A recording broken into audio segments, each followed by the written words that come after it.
ସାଙ୍ଗମାନେ କୁକୁର ତା ଛୁଆକୁ ସାବୁନ ଲଗେଇକି ଭଲ ଭାବରେ ଗାଧେଇ ଦେଉଛି। ତା ଛୁଆ ବହୁତ ଦୁଷ୍ଟାମି କରୁଛି ଆଉ ଖେଳି ଖେଳି ଗାଧଉଛି।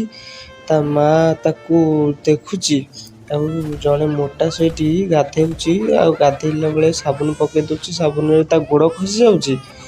ଗୋଡ଼ ଖସିଗଲା ପରେ ମୋଟୁ ପଡ଼ିଯାଉଛି। ମୋଟୁ ପଡ଼ିଗଲା ପରେ ସେ ବହୁତ କାନ୍ଦୁଛି। ଆଉ କିଏ ସେ ଆଉ ସେ କୁକୁର ଦିଟାଙ୍କୁ ବହୁତ ମାରୁଛି ଯାଇକି।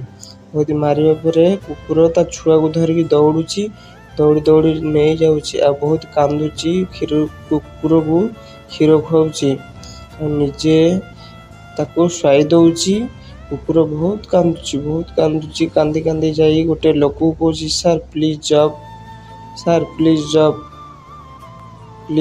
ସାର୍। କିନ୍ତୁ ସିଏ ଲୋକଟି ଶୁଣୁନି।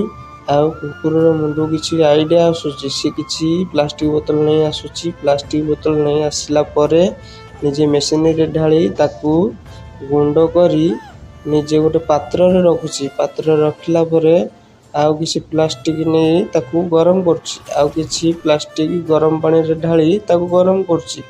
ତାକୁ ଗରମ ହେଇସାରିଲା ପରେ ତାକୁ ନିଜେ କପ୍ ବନଉଛି। କପ୍ ବନେଇ ସାରିଲା ପରେ ତାକୁ ରନରରେ ଥୋଇ ଦେଉଛି। ରନର ଚାଲୁଛି ଆଉ ପଇସା କିଛି ଇନକମ୍ କରୁଛି। ପଇସା ଇନକମ୍ କରି ନେଇ ଯାଉଛି ଦୋକାନ ବାଲାକୁ ଯାଇ ଦେଉଛି ଆଉ ଯାଇ ନୂଆ କଳ ଗୋଟେ କିଣିକି ଆଣୁଛି। ନୂଆ କଳ କିଣିକି ଆଣିଲା ପରେ ଲୋକ ବହୁତ ଖୁସି ହେଉଛନ୍ତି ଆଉ ତା ଛୁଆ ବହୁତ ନାଚୁଛି ଦେଖିକି ସେ କଳକୁ। ଆଉ ଲୋକ ବି ବହୁତ ତାଳି ମାରୁଛନ୍ତି। ସାଙ୍ଗମାନେ କୁକୁର ଦିଟା ଆଶ୍ଚର୍ଯ୍ୟ ହେଇଯାଉଛନ୍ତି ଯେଉଁମାନେ ତାକୁ ଦେଖି ହସୁଥିଲେ। ଆଉ ସେ ମୋଟୁ ତାଙ୍କୁ ବାଡ଼େଇ ଛାଡ଼ି ଦେଉଛି।